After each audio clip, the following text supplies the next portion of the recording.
दोस्तों आपका स्वागत है आपके नए YouTube चैनल में। तो मैं आज आपको बताना चाह रहा हूँ कि हम टैली प्राइम में, जो कि हमारे बिजनेस में ज़्यादा यूज़ होता है टैली सॉफ्टवेयर, उसमें किस तरह हम कंपनी क्रिएट करते हैं, किस तरह मैं एक छोटा सा सॉफ्टवेयर एक कोर्स चालू करना चाह रहा हूँ ताकि जो न्यू कमर है वो सीख पाए हम किस तरह इस चीज़ को करते हैं। तो आप इसको देखिए, मुझे फॉलो कीजिए, आपको सब कुछ समझ में आ जाएगा कैसे कंपनी। दोस्तों ये है हमारी कंप्यूटर स्क्रीन, देखिए इस पे ये है टैली प्राइम का सिंबल। हम इस पे क्लिक करते हैं जब हमें टैली ओपन करना होता है, तो इस तरह टैली की स्क्रीन खुलती है। टैली प्राइम हमारा ओपन हो रहा है। अब इस तरह की स्क्रीन आपके सामने खुल के आ जाएगी, टेलीग्राम ओपन हो जाएगा। तो ये दोस्तों एक कंपनी ऑलरेडी बनी हुई है, नेम ऑफ कंपनी शो कर रहा है।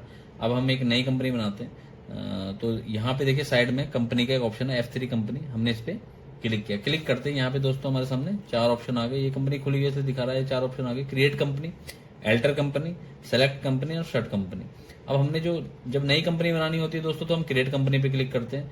जब कंपनी में कुछ चेंज करने होते हैं तो एल्टर कंपनी पे क्लिक करने होते हैं। जब 3-4 कंपनी बनी हुई होती है उसमें से कोई कंपनी सेलेक्ट करनी है तो हम सेलेक्ट कंपनी पे क्लिक करते हैं, और अगर किसी कंपनी के हटाना हो तो हम शट कंपनी क्लिक करते हैं। तो दोस्तों अभी हमने कंपनी नई क्रिएट करनी है, इसलिए हम इस पर क्रिएट कंपनी पे क्लिक करेंगे। ये देखिए दोस्तों, क्रिएट कंपनी पे क्लिक किया तो इस तरह की स्क्रीन आ गई हमारे सामने। अब ये कंपनी का डाटा पाता जहां हमने डाटा रखा हुआ है, उसके बाद हमने कंपनी का नाम डाला। जो भी आपका कंपनी का नाम होगा, मैं यहाँ पे एक डेमो कंपनी बनाता हूँ, ABC एंड कंपनी मैंने बनाई है डेमो कंपनी। ये इसमें एड्रेस डाल दिया, जो भी एड्रेस है आप अपनी कंपनी का एड्रेस डालिएगा। दोस्तों एड्रेस वगैरह ये इन्फॉर्मेशन बहुत जरूरी होती है और सही होनी चाहिए, क्योंकि जब हम लेजर प्रिंटिंग करते हैं दोस्तों, ये सारी इन्फॉर्मेशन उसके ऊपर क्लिक होकर आती है। तो ये क्या है, स्टेट पूछा उसने, स्टेट हमने यहाँ सेलेक्ट किया। मैं दिल्ली सेलेक्ट करता हूँ, आप कीजिएगा दिल्ली। कंट्री इंडिया आ गया। पिन कोड, जो भी पिन कोड होगा वो आप क्लिक कीजिएगा। Telephone number, mobile, fax, email, ये सब कुछ आप जो भी आपका है कंपनी का, वो सब आप इसमें एकदम सही से इन्फॉर्मेशन दोस्तों डालनी होती है। ये देखिए डाल दी मैंने, सारी भर दी, मैं ऐसे कर दिया। ये पूछा उसने फाइनेंशियल ईयर बिगिनिंग फ्रॉम 1/4/2022 से भी फाइनेंशियल ईयर चालू होगा, तो हमने अप्रैल टू मार्च हमारा फाइनेंशियल ईयर होता, तो अप्रैल से हमने अभी चालू किया, 22 से चालू होगा। बुक बिगिनिंग फ्रॉम 1 अप्रैल 2022। और ये पूछेगा बेसिक करेंसी का सिंबल क्या, तो हमारे INR होता है, रुपीज का सिंबल दिखा रहा है, ये INR हो गया दोस्तों। तो ये इस तरह कंपनी एक्सेप्ट हो गई। अब कुछ मोर फीचर्स जो कंपनी में डालने होते हैं वो आई है। ये देखिए ऊपर शो कर रहा है कंपनी क्रेडिट सक्सेसफुली, कंपनी तो क्रिएट हो चुकी है। अब ये फीचर्स है, मैंने सारे फीचर यस कर दिए जो भी इसमें फीचर्स होते हैं। अब दिखा रहा है मेंटेन अकाउंट्स, हमने कहा यस, अकाउंट्स तो मेंटेन करना ही है। इनेबल बिल वाइज एंट्री, दोस्तों बिल वाइज एंट्री करनी है, ये यस होता है। कॉस्ट सेंटर और या कुछ चाहिए तो ठीक है। इंडिकेट कैलकुलेशन अगर आपने करनी है इंटरेस्ट की कैलकुलेशन तो ठीक है दोस्तों, जिसमें जो आपको चाहिए वो आप उस पर यस या नो कर सकते हैं। मेंटेन इन्वेंट्री, दोस्तों आजकल ज्यादातर स्टॉक वाइज एंट्रीज होती है, तो हमने इसको यस किया।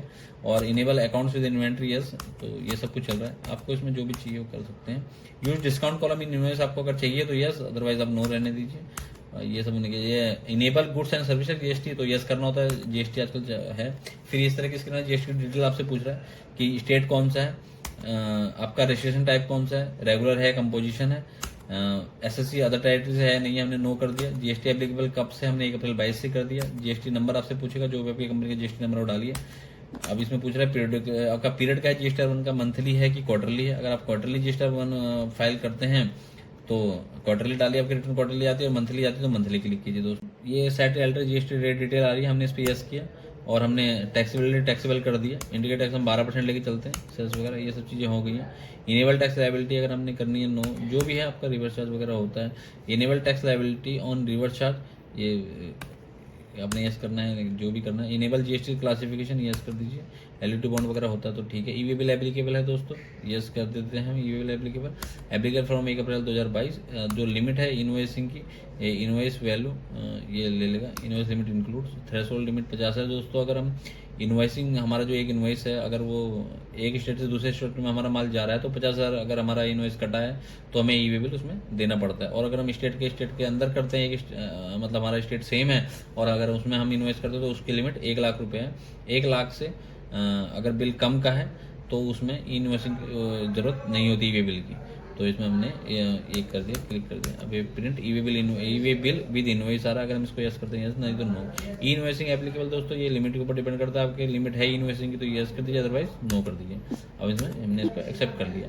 अब दोस्तों ये सब आगे TDS का सोर्स आपको चाहिए, ये ठीक है। वैट में कुछ अब एप्लीकेबल है नहीं। एक्साइज अगर आपकी मैन्युफैक्चरिंग यूनिट है तो यस कीजिए, अदरवाइज नो रहने दीजिए।